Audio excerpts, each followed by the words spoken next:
पूर्ण परमात्मा पाप कर्म दंड को भी काट सकता है। अभी तक जिस भी संत व महापुरुष से मिले, उन्होंने यही बताया कि पाप कर्म फल भोगने से ही समाप्त होगा। वो प्रभु कौन है जो पाप कर्म को काट देता है, वो काल के बंधन से छुड़वा देता है? उसका क्या नाम है, पूजा की विधि क्या है? कृपया अवश्य सुनिए जगत गुरु तत्वदर्शी संत रामपाल जी महाराज के अमृत वचन।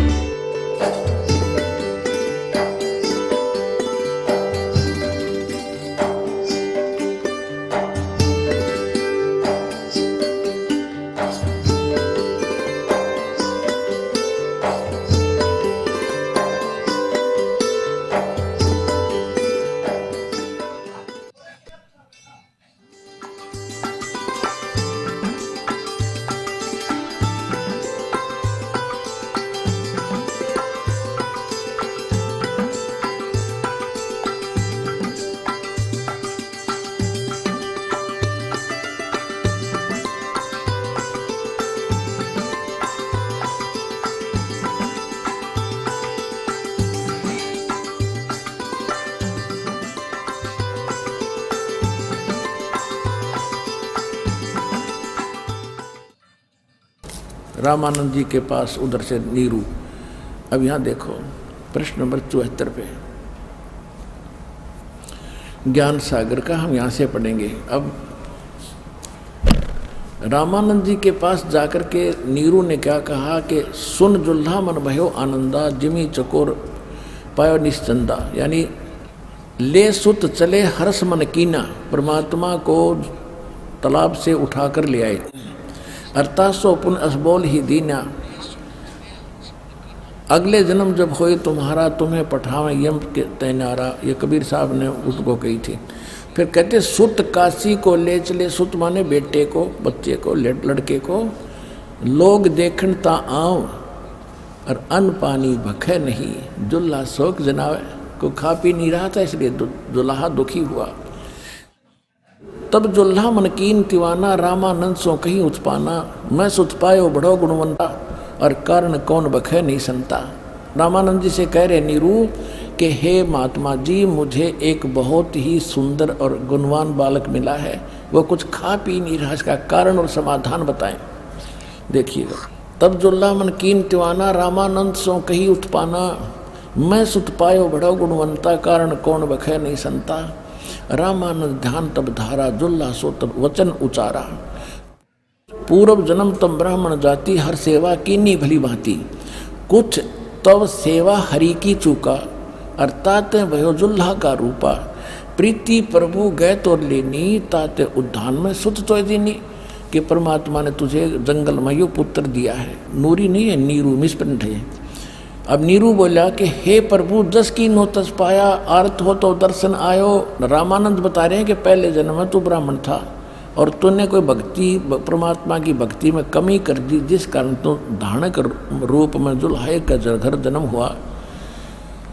अब नीरू कह रहा परमात्मा पहले तो मैंने जो करी सो भर ली, पर ईब मेरे पर जो संकट आ गया इसका निवारण बताओ। हे प्रभु दस की नो तस पायो, आर्त हो तो दर्शन आयो, सो कहियो उपाय गुसाई, बालक अक्षुदावंत कुछ खाई। रामानंद अस युक्ति विचारा, तुम सुत कोई ज्ञानी अवतारा। रामानंद जी ने कहा कि तुम्हारा बेटा कोई विद्वान पुरुष पूर्व जन्म का है, और बचिया जाही बैल नहीं लागा, सो ले ठाड़ करो ते आगा। एक बचिया ले आओ जिसको बैल ने टच ना करया हो, और दूध चले ते थनते, दूध धरो छिपाई, अक्षुदावंत जब बालक हो तब तो देव खिलाई। अब जुल्हा एक बछिया ले आवा और चला दूत कोई मरब न पावा, चलो दूत जुल्हा हरसाना, राख छिपाई कहो नहीं जाना। अब यहाँ कहते हैं दूध तब पीवत नाम कबीरा, और खेलत संत संग मत धीरा। अब ये तो लीला की परमात्मा ने 600 वर्ष पहले, 600 वर्ष पहले कबीर परमात्मा ने जैसी लीला की थी। कबीर सागर, इस ये भी एक सदग्रंथ है, सूक्ष्म वेद है। तो ये तो है परमात्मा का प्रैक्टिकल जो उन्होंने किया कलयुग में ये प्रमाण है। कोई आज का लिखा ग्रंथ नहीं है ये। कोई नहीं सोचे मैं मबरान खातिर रामपाल ने 20 साल पहले लिख लिया होगा ना, ये तो 600 वर्ष पहले धर्मदास जी के द्वारा लिखा गया। अब हमारे वेद क्या बताते हैं, परमात्मा क्या करता है, तो 2 मिनट में समझ में आ जाएगा हु इज गॉड। ये देखिएगा ऋग्वेद मंडल नंबर 9 सूक्त 1 और मंत्र 9 में ये स्पष्ट है कि परमात्मा जब शिशु रूप धारण करके आता है उसकी परवरिश की लीला कुंवारी गायों के द्वारा होती है। ये देखिएगा, ये है ऋग्वेद मंडल 9 और 10 इकट्ठे ही हैं। और एक और कमाल की बात है, ये आर्य समाज के विद्वानों द्वारा प्रकाशक सार्वजनिक आर्य प्रतिनिधि सभा महर्षि सिद्धांत भवन रामलीला मैदान नई दिल्ली, और ये है महर्षि द्वानंद सरस्वती कृत, और ये है Mudryk Prince offset printers 1510 Pataudi house Daryaganj नई दिल्ली। अब ये कमाल की बात है, कहते हैं अब देखो इस महर्षि का कितना बोलबाला, जन वेदों का ठेका इससे ले रखा था, इसने कक का पता नहीं महर्षि ने। अब देखो अनुवादिन नन कर रखा है। एक कमाल की बात है, अनुवादिन का किया हुआ इन्हें तड़ंगा तो कर ही रखा है, लेकिन सच्चाई कैसे छुपा देंगे। मूल पाठ तो सबके पास उपलब्ध था, ना इसे नहीं बदल देते ये अपनी बकवादों को ऊपर रखने के लिए। अब देखो ये है ऋग्वेद 9वां मंडल और प्रथम सूक्त का प्रथम मंत्र यहाँ से शुरू होता है। इसमें एक तो ये देखो, सोम माने परमात्मा, यानी सोम का अर्थ है सोम स्वभाव परमात्मन, यानी शीतल स्वभाव वाला भगवान। ठीक है, सोम। अब हम चलते हैं इसी ऋग्वेद मंडल नंबर 9 के सूक्त। यह है ऋग्वेद मंडल 9 सूक्त 1 मंत्र। हम 8 दिखाते हैं आपको। इसमें क्या लिखा कि उस पुरुष को, परमात्मा को उग्र गतियां प्रेरणा करती हैं, यानी संसार में जब ऐसी परिस्थितियां हो जाती हैं, हाहाकार मच जाता है, बुरा हाल हो जाता है, तो उस समय वो परमात्मा एक सुंदर शरीर धारण करके पृथ्वी पर आता है। ये देखो, उस पुरुष को उग्र गतियां प्रेरणा करती हैं और भासमान शरीर को वह पुरुष माने वह परमात्मा प्राप्त होता है। अब इन्होंने तो ठेका ले रखा था जनता को भ्रमित करने का, अड़ंगा अनुवाद करने का। अब देखो शुरू से इस मंडल नंबर 9 के सूक्त 1 से लेकर और 7 तक, 6 तक ये यूं करते आ रहे हैं, हे परमात्मा हे परमात्मा, यानी परमात्मा की महिमा है इसमें। और वहाँ जाके इन्होंने घुमाना शुरू कर दिया, पुरुष लिखना शुरू कर दिया। अब पुरुष माने परमात्मा ही होता है, आपको बहुत बार बताया। ये देखिए ऋग्वेद मंडल नंबर 9 सूक्त 1 का मंत्र 1 में हे परमात्मन है परमात्मा की महिमा। इसके 2 मंत्र में देखो, ये 2 नंबर मंत्र है ऋग्वेद मंडल नंबर 9 सूक्त 1 मंत्र 2 में हे परमात्मा आप, और तीसरे मंत्र में हे परमात्मा, और चौथे मंत्र में हे परमात्मा, और 5वें मंत्र में हे परमात्मा, और 6ठे मंत्र में ये देखो ऋग्वेद मंडल नंबर 9 सूक्त 1 मंत्र 6 में हे परमात्मा। इन 7 में जाके इनका समझ में आई कि बात बदलनी पड़ेगी।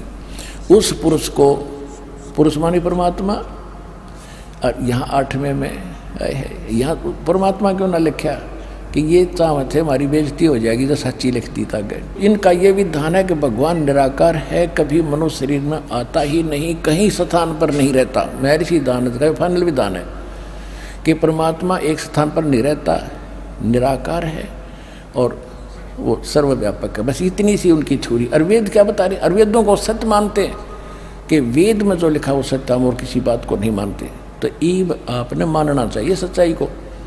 अब जानबूझ साची तजय करे, झूठ तने और ताकि संगते प्रभु सोपन में भी ना दे।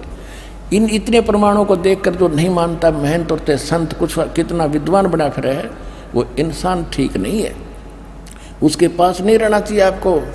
परमात्मा कहते जान बूझ साची तजय और करे झूठते ने और ताकि संगति है प्रभु स्वप्न में भी ना दे, तुरंत छोड़ देना चाहिए ऐसे नालायक आदमी को। अब ये ऋग्वेद मंडल नंबर 9 सूक्त 1 और मंत्र 8 में उस पुरुष को, उस परमात्मा को उग्र गतियां प्रेरणा करती हैं। बुरी ऐसी भयानक स्थिति हो जाती है जैसे आजकल हो रही हाहाकार मच रहा। भासमान शरीर को यानी सुंदर शरीर को वह परमात्मा प्राप्त होता है। और वो परमात्मा हमारी, इसमें यह भी प्रमाण दिया है कि वो इसी मंत्र में ऋग्वेद मंडल नंबर 9 सूक्त 1 मंत्र 8 में कि वो परमात्मा 3 स्थिति से हमारी देखभाल करता है, 3 शरीरों से। देखना भासमान शरीर को प्राप्त होता है और जिसमें 3 प्रकार से दूसरों का कल्याण करने के लिए यानी दूसरों का उपकार करने के लिए, परोपकार के लिए मधुमेह शरीर मिलता है 3 प्रकार का।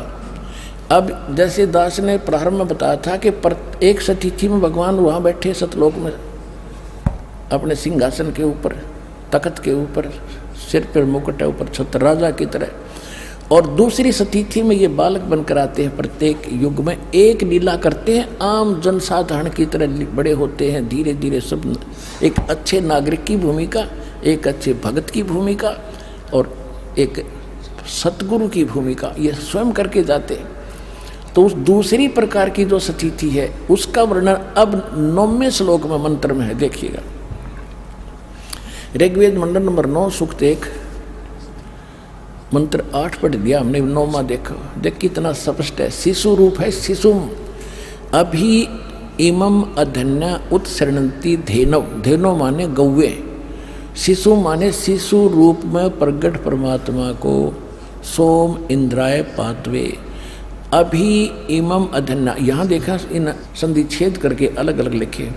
इमम माने उस, सोम माने सोम स्वभाव वाले पुरुष को, हर सोम माने परमात्मा लिख रहे स्वरूप आप पे। तो यही इन्होंने घुमाना था कि ये पुरुष पर सोचेंगे कोई आदमी के बारे में लिखा होगा, क्योंकि आम आदमी इतना पढ़ा लिखा था ही नहीं, ना उसको ज्ञान था। तो दास पर दया करिए अध्यात्म ज्ञान को आपके समक्ष लाने के लिए। परमात्मा कहते हैं गुरु बिन काहू न पाया ज्ञान, जो थो था बुस छड़े मूड किसाना। गुरु बिन वेद पढ़े जो प्राणी, समझे न सार रहे अज्ञानी। और सतगुरु क्या करेगा? 9 मन सूत उलझिया ऋषि रहे जख मारे। सतगुरु ऐसा सुलझा दे भाई उलझे न दूजी बारे। परमात्मा जुलाए थे, एक शेर सूत अगर उलझ जाता था सारा दिन लग जाता था उसको सुलझाने में। और जब तोड़ दे गांठ पड़ेगी तो जिसने कपड़ा बनवाया वो चौनी नहीं दे बनवाई की। इसलिए दुल्हाओं की मजबूरी होती थी सारे सूत को सुलझा के फिर बनाते थे। तो परमात्मा कहते अध्यात्म मार्ग का इन अज्ञानियों ने 9 मन सूत उलझा कर डाल दिया। और ये ऋषि रहे झकमार, इनसे नहीं सुलझा। और सतगुरु ऐसा सुलझा दे भाई उलझे न दूजी बार। अब ऐसा सुलझा दिया, इस कलयुग में नहीं उलझ जाएगा ज्ञान को, भक्ति करियो चाहे ना करियो।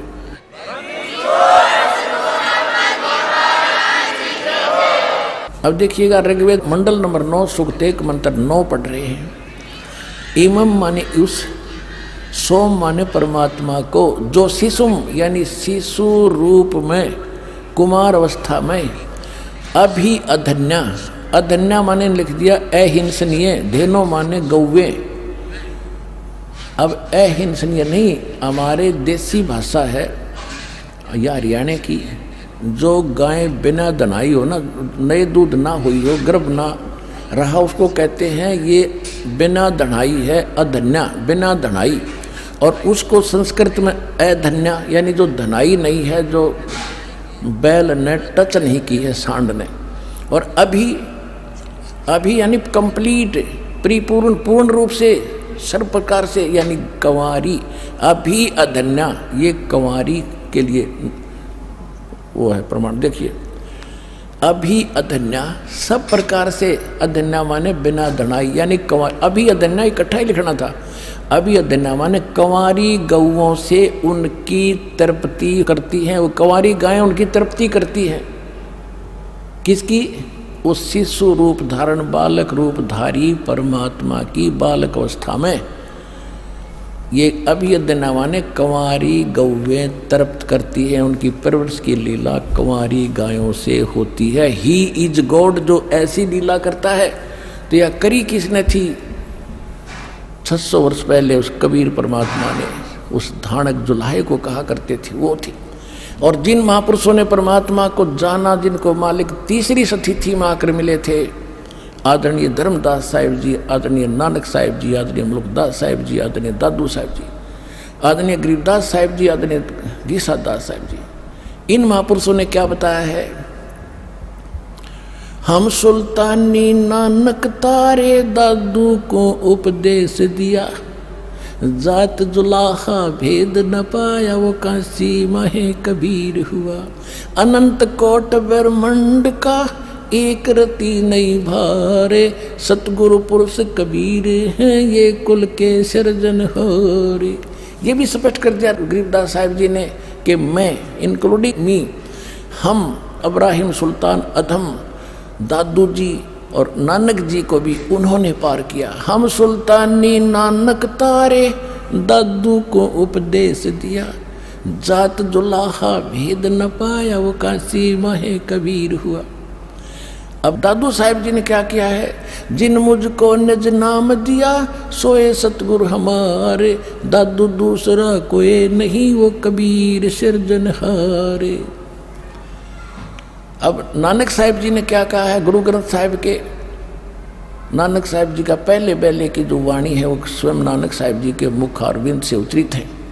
पहले मेले की वाणी है 24 नंबर पृष्ठ पर कि तेरा एक नाम तारे संसार, तेरा एक नाम तारे संसार में एहो आस एहो आधार, भाई सूरत मुलुक की वेश ए ठगवाड़ा ठगी देश खरासियाना भोता बार ये धान कर रूप रहा करता। गुरु ग्रंथ साहिब के 721 पृष्ठ पे लिखा है कि एक अर्ज गुप्तम पेश तोदर कून करतार, हक्का कबीर करीम तू बे अपरवरदिगार। उसमें नाम लिखा दाता का कि हे कबीर परमात्मा, हे हक्का कबीर माने हे सत कबीर, हक माने सत्य, हक्का कबीर करीम तू बेऐब परवरदिगार और सारी सृष्टि का रचनहार तू ही करतार। फिर 731 पृष्ठ पर लिखा है कि अंधला नीच जात परदेसी मेरा खिन आवे तिल जावे, अर्जा की संगत नानक रंदा कैसे मोंडा पावे। कति प्रमाणित कर दिया कि नीच जात को जिसने तुम, वो है मेरा परदेसी, मेरा साथी, यानी मेरा भगवान। एक सेकंड में यहाँ देखता हूँ, एक सेकंड में ऊपर पावे। तो इसकी आद और अंत को मैं क्या बताऊँ तुम्हारे को। और गरीबदास जी ने स्पष्ट कर दिया कि हम सुल्तानी नानक तारे दादू को उपदेश दिया और जात जुलाहा भेद नहीं पाया काशी माए कबीर हुआ। तो who is God? Kabir is God, Kabir is God, Kabir is God. बोलो सतगुरुदेव।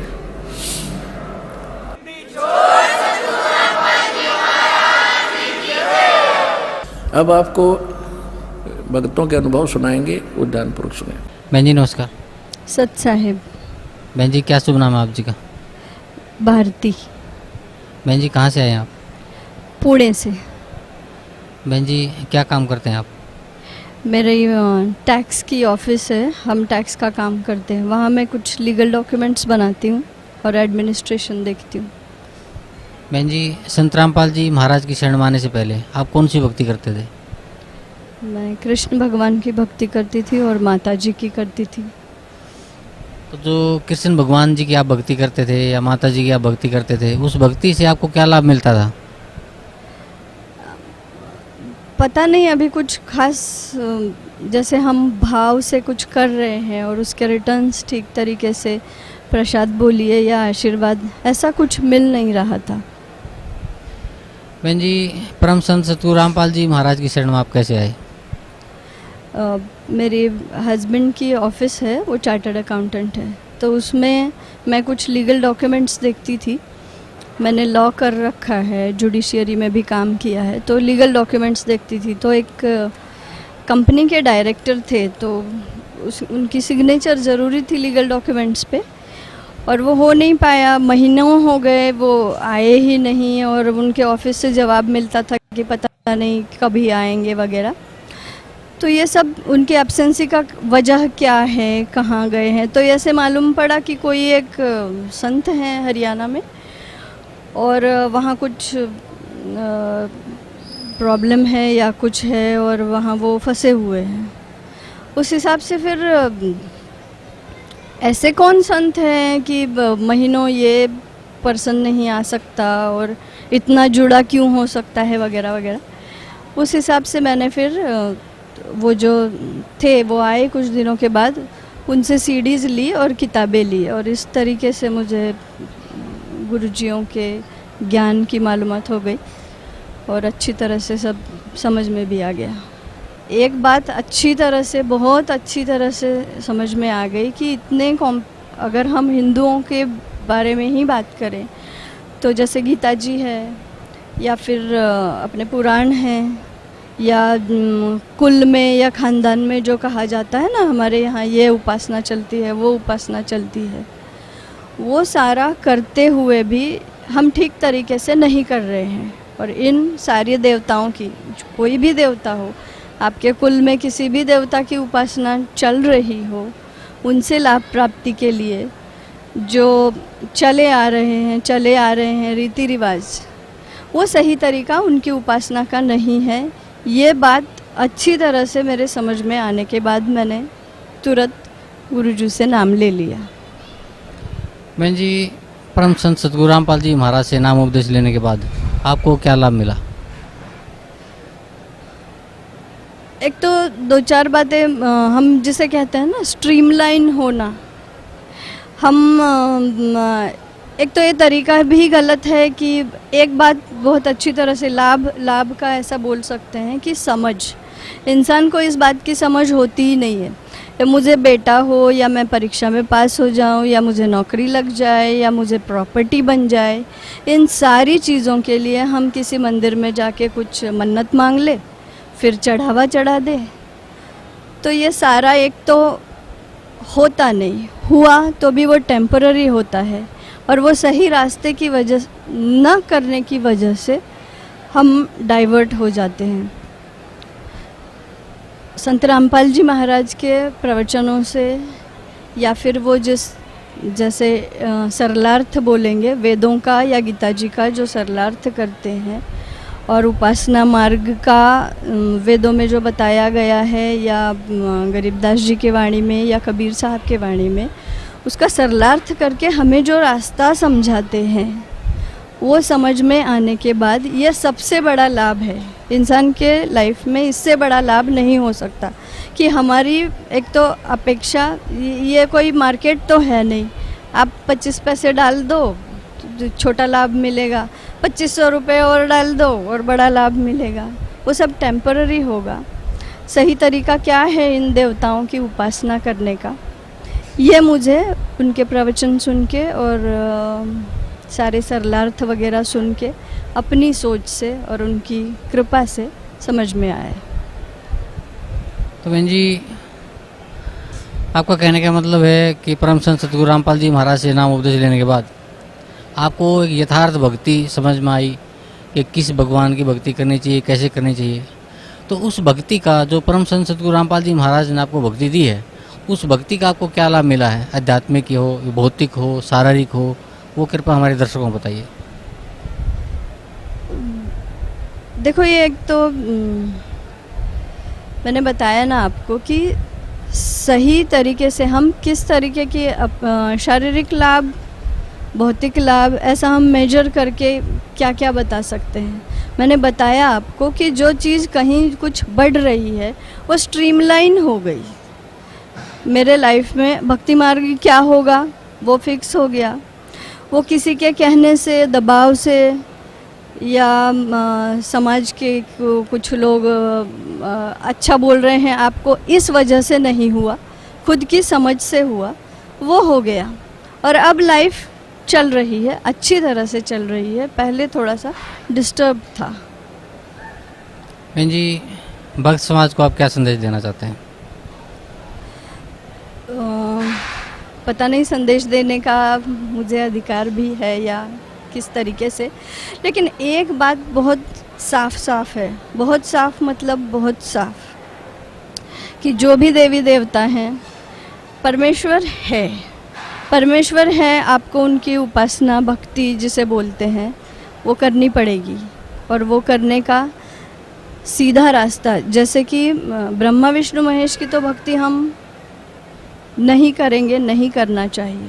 गीता जी में हिंदू का बहुत माना गया, या एक अच्छी परसेंटेज, अच्छी तादाद में लोग गीता जी को पढ़ते हैं ना, उसका पाठ भी करते हैं। उसमें ही लिखा है ना कि रजगुण, तमगुण, सद्गुण, इन 3 की भक्ति करने वाला राक्षसी स्वभाव का, मनुष्यों में नीच और मूर्ख होता है। फिर उस हालत में भक्त समाज ने ये सोचना चाहिए कि वो अगर मूर्ख होता है तो फिर हम तो, अब सुशिक्षित समाज हो चाहे अनपढ़ हो, चाहे गरीब हो, अमीर हो, स्त्री हो, पुरुष हो, कोई भी ये नहीं चाहेगा कि मैं मनुष्यों में नीच हूँ, मैं राक्षसी स्वभाव वाला हूँ। मैं समाज में देखती हूँ लोग स्टेटस के नीचे या अपने किसी आर्थिक परिस्थिति की वजह से रात में तो दारू पिएंगे, मांस भी खाएंगे, और बड़े धूमधाम से हमारे कुल में तो चलता है करके जो भी उनके देवी देवता हैं उनकी पूजाएं करते हैं। भक्त समाज को क्या ये बात समझना नहीं चाहिए कि आप शराब पियोगे, मांस खाओगे और ऐसी कोई भक्ति करोगे, आप संत रामपाल जी महाराज के यहाँ आओगे तो ये बात ठीक तरीके से समझ में आती है कि सही भक्ति क्या होती है। आपका स्टेटस कुछ भी हो, इस जन्म के आगे, इस शरीर के जन्म के आगे भी कुछ है, और जो आपके साथ अंत तक चलता है। कितने भक्त लोग इस बात की सोच करते हैं, हम बहुत पढ़े लिखे हैं, हमारी स्टेटस अच्छी है, हमारी इनकम अच्छी है, ऐसा सोच के ये लोग भक्ति एक तो करते नहीं, करते तो मनमानी करते हैं। भक्त समाज को मैं ये कहना चाहूँगी कि पहले इस बात को आप समझिए क्या कि भक्ति कैसी की जाती है। परमेश्वर है, सही है, उनकी भक्ति भी करना चाहिए, ये भी सही है, लेकिन हम मनमाने तरीके से या हमारे जो कुलों से चलता आ रहा है, शायद कहा सुनी में, देखा देखी में ये बातें आगे आगे बढ़ती गई। हमने कभी उसे हमारे ग्रंथों के साथ, जो टेक्स्ट है, जो प्रॉपर गाइड हैं, उनके साथ हमने कभी जोखा परखा नहीं है। तो भक्त समाज से मैं विनती करूंगी कि अगर आप चाहते हैं आपके जो भी इष्ट हैं उनसे आपको पूरा पूरा फल मिले, और पूरा फल मिलने के लिए उसकी भक्ति विधि क्या है ये जाननी है। हमारे वेदों में, गीता जी में, या जिस भी टेक्स्ट पे आप पूरा भरोसा करते हो वो सही है क्या, वो समझने के लिए उसका अर्थ क्या है, उसमें सही सही क्या लिखा है, उसका सही सरलार्थ क्या है, ये समझने के लिए आपको संत रामपाल जी महाराज की शरण में आना होगा। वो जो बता रहे हैं उस पर गौर करना होगा, समझना होगा, और अगर ईश्वर की कृपा हुई और वो जो बता रहे हैं, बताने की कोशिश कर रहे हैं, वो समझ पड़ा, तो फिर आपसे बड़ा फल पाने वाला कोई होगा नहीं। लेकिन आओगे नहीं, समझोगे नहीं, हमारा कुल, वहाँ की मर्यादा, बड़ों ने जो कहा वो झूठ कहा क्या, या हम पढ़े लिखे हैं, या हमारी फैमिली स्टेटस क्या है, या फिर समाज में हमारा क्या होगा, इन सारी बातों को ध्यान में लेके सत्य से मुंह मोड़ोगे तो आज नहीं तो कल उसका परिणाम बहुत गलत आएगा। मैं जी, परम संत सतगुरु रामपाल जी महाराज ने दुनिया के सभी धार्मिक गुरुओं को शास्त्रार्थ के लिए आमंत्रित किया है, तो आपको कैसा लगता है? एक तो ऐसी बात हो जाती है कि किसी को भी अपना ईगो है, या फिर जिन्होंने संत रामपाल जी महाराज जो ज्ञान देते हैं उन्होंने काल ये कंसेप्ट को अगर समझा होगा। हम बोलेंगे कि एक बहुत बड़ा ऑब्स्ट्रक्शन है, आपकी मानसिक शारीरिक स्थिति अच्छी होने में एक बहुत बड़ा ऑब्स्ट्रक्शन आपके सामने ला रखा है। ये ऑब्स्ट्रक्शन को पार करने के लिए मुझे मेरा ईगो छोड़ना पड़ेगा, समझना पड़ेगा। ये बातें ध्यान में न आने की वजह से हमारे गुरुजी ने जो सबको बुलाया है चर्चा के लिए, ये तो बहुत अच्छी बात है, लेकिन उन्हें ये बात समझनी होगी कि चलो सामने वाला जो कह रहा है वो क्या कह रहा है उस पर गौर करें, और हमारे पास अगर जवाब है तो आगे आके दे। इसलिए बहुत अच्छा लगता है कि उन्होंने जो एक तरीके से जिसे बोलेंगे कि चुनौती दी है कि मैंने जो सरलार्थ किया है, मैंने जो मतलब निकाला है वो सही है, ये मतलब निकाला गया नहीं है, इट्स द मीनिंग। और ये बात समझने के लिए उन्होंने बहुत धर्मों के लोगों को आमंत्रित किया है कि मैं जो कह रहा हूँ इससे परे अगर कुछ है, आपका कहना उससे परे है, क्योंकि बिहेवियर में या आप जो उपासना मार्ग चला रहे हो उसमें मैं जो बोल रहा हूँ उस तरीके से तो आप नहीं कर रहे हो। आपके धर्म ग्रंथों का या अपने धर्म ग्रंथों का, कोई भी हो, किसी भी धर्म ग्रंथ का एक्चुअल मीनिंग ये रहा और इस तरीके से हमने चलना है, और उस तरीके से तो आप सब लोग नहीं चल रहे हो, सीधी सी बात है। अब उन्होंने शास्त्रार्थ के लिए या चर्चा के लिए या आमंत्रित किया है, तो फिर ये उनका बड़प्पन नहीं होगा क्या कि या तो आके सिद्ध कर ले कि उनकी जो राह है वो सही है और हमारे गुरुजी जो बता रहे हैं वो ठीक नहीं है, सही नहीं है। उस हिसाब से ये एक बहुत अच्छी ही पहल है। सिर्फ सामने वाला कितना निर्भय और अपने ज्ञान के प्रति आशंकित नहीं है तो वो ज़रूर आएंगे। नहीं आए तो इसका मतलब हम निकाल सकते हैं कि शायद वे अपने ज्ञान के प्रति आशंकित हो। बहन जी, what is the main purpose of human life? Main purpose of human life, it depends on the person who has understood the purpose for them it is. Some people we see, they are keeping wrong purposes. Rightly, what should they do in their life? They should seek the ultimate freedom. So we can say कि ultimate freedom is the main purpose of human life, freedom of Atma. How it is possible to every man fulfill his purpose? Okay, to fulfill the purpose, to come to Barwala, listen whatever my Malik is telling, follow that, and then fulfill the purpose of your life. Anything you want to say about the true worship of Sant Rampal Ji Maharaj?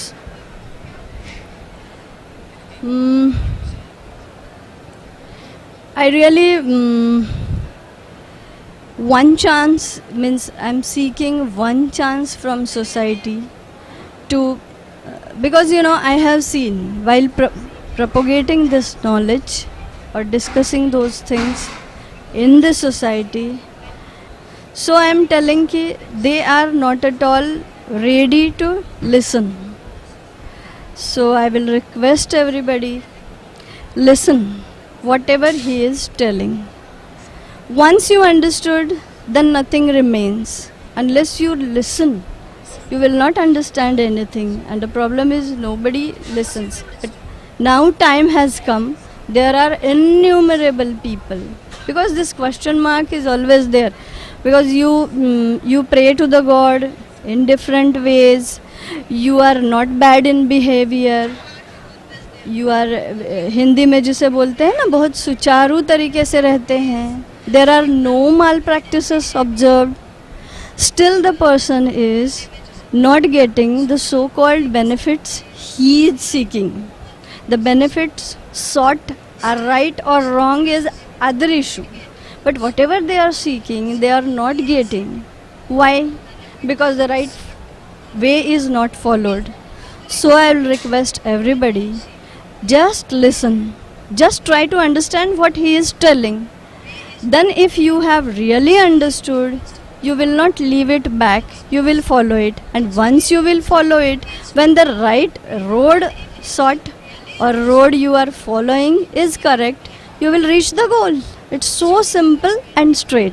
One more thing I need to tell you, whenever you will go outside in the society, and those spiritual things, whenever you feel to listen or you feel to interpret or you feel to understand, the people who are making you understand are, I feel, we can see that are they really clear in their ideas. So they make you understand in such a difficult way, and my Guruji, my Malik, has explained those meaning of Vedas and Bhagavad Gita in such a simple way that even a layman, not much learned person, can easily understand what he is telling. So, but for that, what is to be done? You have to listen what he is telling. Thank you, madam. Thank you so much. Welcome.